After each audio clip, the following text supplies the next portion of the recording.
ჩემი ჟურნალისტური საქმიანობის პირველი წლები უკავშირდება სწორედ ტელეკომპანია თრიალეთს. ეს იყო ტელევიზია, სადაც მე გადავდგი პირველი ნაბიჯები. არაერთი წელი გავატარე ამ ტელეკომპანიაში და შემიძლია გავიხსენო, რომ არა მარტო მე, არამედ სხვა ჟურნალისტებს, რომლებიც ამ წლების განმავლობაში საქმიანობდნენ ამ ტელევიზიაში, არაერთი კარგი საქმე გვაქვს გაკეთებული.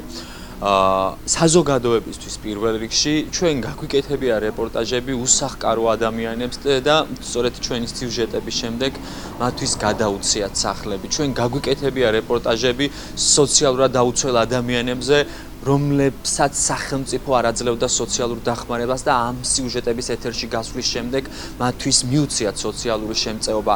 არ ვიცი რამდენი თემა გავიხსენო, არ ვიცი რამდენი სოფელი გავიხსენო, სადაც ჩვენ ჩავსულ ვართ და ზოგჯერ ფეხით ჩავსულ ვართ, იმიტომ რომ არ იყო ამის საშუალება, არ ყავდა ტრანსპორტი, მაგრამ ჩავდიოდით ფეხით საზოგადოებრივ ტრანსპორტს ვიყენებდით და ასე სოფელ ვაშუქებდით იმ პრობლემებს, რა პრობლემებშიც ხალხი ცხოვრობდა. მე ამ ტელევიზიაში მუშაობა დავიწყე ჯერ კიდევ წინა ხელისუფლების დროს და ჯერ კიდევ წინა ხელისუფლების დროს არსებულ პრობლემებს და გამოწვევებს ვაშუქებდი და მომიწია მუშაობა ასევე ამ ხელისუფლების დროსაც. თრიალეთი არ არის ერთი რიგითი ტელევიზია, ეს არის ამ ქვეყნის და ამ რეგიონის ისტორიის შემქმნელი მემატიანე და ეს ტელევიზია ძალიან მნიშვნელოვანია, რომ დარჩეს, გადარჩეს და შეასრულოს ის მისია, რაც აქვს დაკისრებული.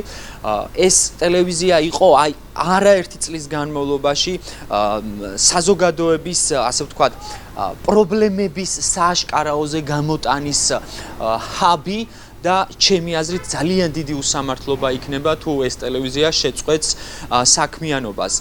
მე არ ვიცი რამდენად შედეგიანი იქნება ჩემი მიმართვა მათთვის, ვისაც ხელთ ეწიფება, რომ დღეს თრიალეთს შეუმსუბუქოს ეს მდგომარეობა, თუმცა მინდა რომ ვისარგებლო ამ შემთხვევით და მივმართო, გამოიყენეთ თქვენს ხელთ არსებული ბერკეტები და მიეცით შესაძლებლობა ამ ტელევიზიას რომ გადარჩეს, როგორც სხვა ტელევიზიებში შემთხვევაში ხდება, გადაუნაწილეთ ამ ტელევიზიასაც საგადასახადო დავალიანება, რადგან ეს პირდაპირ, ამაზე, როდესაც ტელეკომპანია შეწყვეტს საქმიანობას და გაითიშება, პირდაპირ პასუხისმგებელი არის გვინდა თუ არ გვინდა ხელისუფლება, რადგან სწორედ ახლა არის თრიალეთი იმ მდგომარეობაში, როდესაც სულს ღაფავს და მას ჭირდება გადარჩენა.